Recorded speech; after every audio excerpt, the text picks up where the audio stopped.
ਨਵੀਆਂ ਤੇ ਤਾਜ਼ਾ ਖਬਰਾਂ ਦੇਖਣ ਦੇ ਲਈ ਚੈਨਲ ਨੂੰ ਸਬਸਕ੍ਰਾਈਬ ਕਰੋ। ਨੋਟੀਫਿਕੇਸ਼ਨ ਪ੍ਰਾਪਤ ਕਰਨ ਦੇ ਲਈ ਬੈਲ ਆਈਕਨ ਨੂੰ ਦਬਾਓ। ਸਤਿ ਸ਼੍ਰੀ ਅਕਾਲ।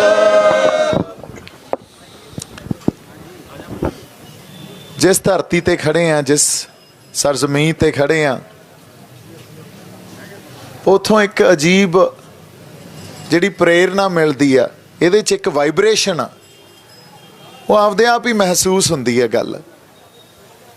सो गुरु साहब दी बख्शी हुई फतेह दी सांझ पाइए, आगाज करिए। वाहिगुरू जी का खालसा, वाहिगुरू जी की फतेह।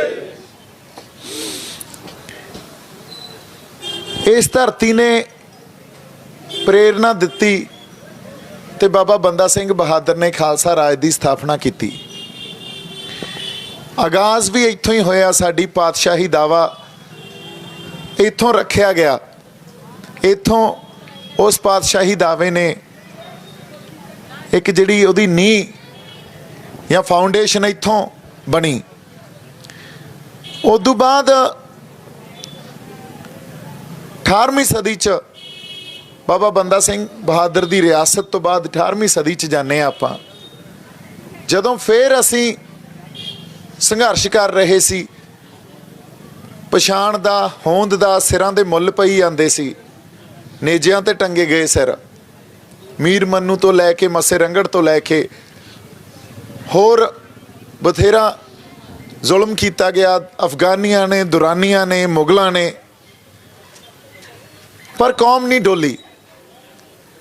उस वेले कौम दे महान जरनैल जिहड़ी गुलाम मानसिकता, देखो जिहड़ियां रियासतां हुंदियां हमेशा ही रियासतां दी एक तुहाडे उत्ते दबाव, जिहड़ा मानसिक दबाव हमेशा बनिया रहिंदा भी इहो जी कोई गल ना हो जे भी सानू फड़ लैण, सानू जेलां च सिट देण। उस वेले तो फिर मारन लगे भी मिनट लाउंदे हुंदे सी, अज किसी होर ढंग नाल मारदे आ।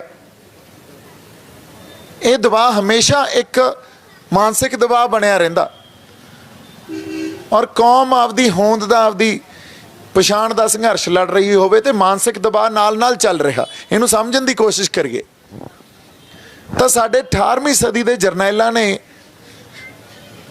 अज जिहड़े आपां घर छत्ती बैठे आ, उदों भी उन्हां दे घर हुंदे सी, जमीन जायदादां सब सी। 18वीं सदी दे जरनैलां ने ये गल सोची भी इस गुलाम माहौल च रह के असी सही कोई कौम नूं सेध नहीं दे पा रहे। जंगलां च चलो, एक आज़ाद माहौल च जाके लड़ाई लड़ी जावे, जिथे अगले फैसले उस आज़ादी तो प्रभावित होकर ले जान, ना कि ये गल सोच के भी इस हकूमत ने, इस रियासत ने सानू तसीहे देने या सानू जेलों च डकना। जदों ये विजन जरनैलों कोले हुंदे आ ते जरनैल कौम दे बारे सोच रहे आ, उदों ही नींह रखी जाती आ। उस 18वीं सदी के संघर्ष ने नींह रखी भी महाराजा रणजीत सिंह दा खालसा राज होंद च आया। 40-50 साल कौम ने राज किया, राज करके दिखाता भी किस तरह एक भाईचारक सांझ नूं रखदे होए बिना कोई दंगे नहीं होए उस राज च। इस राज दे 75 सालों के इतिहास च देख लो किन्ने दंगे होए होने आ। ते उस समय जदों अज दी तरह की कोई एजुकेशन नहीं सी, अज दे तरह के एजुकेशनल इंस्टीट्यूट्स नहीं सी, कोई आधुनिकता नहीं सी। उस समय 40 तो 50 सालों के राज कोई दंगा नहीं, कोई फांसी नहीं, किसी धी भैन की विपत्ति नहीं हुंदी सी, महफूज रखे जाते सी। पर अज जिहड़े आपां समाज च खड़े आ, जदों साडे कोलों साडा राज गया, उदों बाद एक लंबी 150 साल की गुलामी साडे गलां च पई, जिन्हों करदे प्रतੱਖ रूप च असीं समझिया ही नहीं। ਉਹਦੀ ਪਹਿਲੀ ਸਮਝ ਉਦੋਂ ਆਈ ਜਦੋਂ संत जरनैल सिंह भिंडरां वालियां ने ये गल कौम नूं समझाई भी असीं गुलाम हाँ, जे संतां दी शहादत मेहता चौंक होई हुंदी तां भी साडे ओह सत्कारयोग ते महान शहीद होने सी। पर जे उही शहादत अकाल तख्त साहब ते होई ते हुकूमत ने टैंक चढ़ाए साडे सब तो मुकद्दस स्थान ते, ये गल प्रतख रूप च साडे समझ आ गई भी जे इत्थों तक जा सकते आ फिर ये किसी भी हद तक जा सकते आ। हुण उस वेले तक संत आप दमदमी टकसाल दे मुखी सी ते टकसाल दी एक परंपरा सी भी जदों भी कोई मुखी जांदा या अकाल चलाना करदे आ अगला मुखी थाप जांदे आ। संतां ने अगला मुखी भी नहीं थापिया। ਇਹਦੇ ਪਿੱਛੇ ਕਾਰਨ ਸੀ, ਇਹਦੇ ਪਿੱਛੇ ਇੱਕ ਬਹੁਤ ਵੱਡਾ ਕਾਰਨ ਇਹ ਸੀ ਕਿਉਂਕਿ ਇਹ ਗੱਲ ਸੰਤਾਂ ਨੂੰ ਸਮਝ ਆ ਚੁੱਕੀ ਸੀ ਵੀ ਜਿਹੜੀ ਲੜਾਈ ਆ ਉਹ ਸਾਡੀਆਂ ਸੰਸਥਾਵਾਂ ਦੀ ਜਾਂ ਸਾਡੀਆਂ ਆਰਗੇਨਾਈਜੇਸ਼ਨਸ ਦੀ ਜਾਂ ਪਾਰਟੀਆਂ ਦੀ ਜਾਂ ਟਕਸਾਲਾਂ ਦੀ ਲੜਾਈ ਨਹੀਂ ਹੈ, ਲੜਾਈ ਇਹ ਤੋਂ ਉੱਤੇ ਉੱਠ ਚੁੱਕੀ ਆ। ਹੁਣ ਤਾਂ ਸਾਰੀ ਕੌਮ ਨੂੰ ਇਕੱਠੇ ਹੋ ਕੇ लड़ाई लड़नी पऊ। टकसालों का मुखी थाप के मैं एक टकसाल की लड़ाई नहीं लड़ रहा, ये तो कौम नूं लड़ाई लड़नी पऊगी। हुण इसे करके वार वार कहते रहे ये गलों लाउणी पैनी है सानूं, जिहड़ी गुलामी साडे मानसिक ते शरीरक रूप च भी असीं हंडा रहे हैं। क्योंकि जदों जी करदा साडे ते केस पा दिंदे आ, जदों आपदे हक लैण निकलदे आ उदों ही UAPA लगदा, जदों आपदी कौमीयत की गल करदे आ उदों ही UAPA ला दिंदे आ, जेलां च सिੱਟ दिंदे आ। सो ये गुलामी ਦੀਆਂ निशानियां ਹੁੰਦੀਆਂ जिथे तुसीं आपदे हक्कां दी गल नहीं कर सकते, पर सरहदां ते जाके जे तुसीं लड़ोगे फिर तुहानूं देश भगत कहणगे, जे आपदे हक्कां लई लड़ोगे तो फिर तुहानूं देश धरोही कहणगे। सो लड़ाई साडीआं पार्टियां तो, साडी ऑर्गेनाइजेशनस तो, साडीआं संस्थावां तो उत्ते उठ चुकी है। कौम नूं लड़ाई एकजुट हो के लड़नी पैनी आ। पर किन्ने तरह के वखरेवें, किन्नियां पार्टियां, किन्नियां ऑर्गेनाइजेशनस आपस च असीं किन्नियां वंडां च वंडे गए हैं। जदों तक ये गल साडे समझ नहीं आऊगी उदों तक असीं इस तरह ही खुआर हुंदे रहांगे।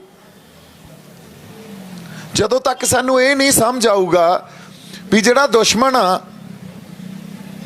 वो वाकई रावण वांगू उहदे 10 सिर आ, कदे वो कांग्रेस के रूप च आउंदा, कदे BJP के रूप च आउंदा, कदे आम आदमी पार्टी के रूप च आउंदा, कदे साडे चों ही साडे बंदे उस रावण दे एक सिर नूं रिप्रजेंट करते आ। सानूं दुश्मन की पछाण है ही नहीं, सानूं दुश्मन की पछाण करनी पऊ ते सानूं आपदे जरनैलों की भी पछाण करनी पऊ। ते कौम दे अंदर ਜਿਹੜੀਆਂ अज वखरेवें ते वंडां ठीक आ वो एग्जिस्ट कर रही, पर वो तो उत्ते उठना पऊगा। जे वो तो उत्ते नहीं उठे, हुण एक इत्थे आपां एग्जाम्पल अज दी जो प्रेजेंट सिचुएशन च देखदे आ वो ये आ भी जदों जदों बादल साहब सेंटर दे नाल चले, सेंटर उन्हां नूं वरतदा रहा। एक समा ये आ गया सेंटर नूं ये लग्या भी इन्हां नूं हुण खत्म करो, नवीं धिर खड़ी करते हैं, उन्हां तो पंथ विरोधी काम करा के उन्हां नूं ही खत्म करा गए। सो इहदे नाल होया कि उन्हां नूं तां खत्म करा गए, पर पंथक स्पेस जिहड़ी पई सी जिथे मान साहब नूं एक कोने च धक के लै गए सी। क्यों? क्योंकि मान साहब बेदाग शख्सियत पिछले 40 सालों तो साडा संघर्ष कर रहे आ, पर साडे अगे उन्होंने कदे प्रेजेंट ही नहीं किए, हमेशा प्रेजेंट एक इस तरह करते रहे भी इनू तो सियासत ही नहीं आती, जिवें उन्होंने सारिਆਂ ਨੂੰ सियासत आती है तो मान साहब नूं नहीं आती। मान साहब ने 40 सालों तो साडी कौमीयत नूं भी चक्की रखिया, साडे हक्कां दी आवाज़ भी बुलंद की, साडी सोवरेनिटी साडे पातशाही दावे नूं भी चक्की रखिया, उहदी राखी करते रहे। पर साडी पछाण च गल नहीं आई, साडी समझ च गल नहीं आई। ਫਿਰ ਜਿਹੜੀ ਪੰਥਕ ਧਿਰ ਇੱਥੇ ਰਾਜ ਕਰਦੀ ਰਹੀ ਉਹਨਾਂ ਨੂੰ ਪੰਥ ਦੇ ਖਿਲਾਫ ਵਰਤ ਕੇ ਉਹਨਾਂ ਨੂੰ ਖਤਮ ਕਰਤਾ।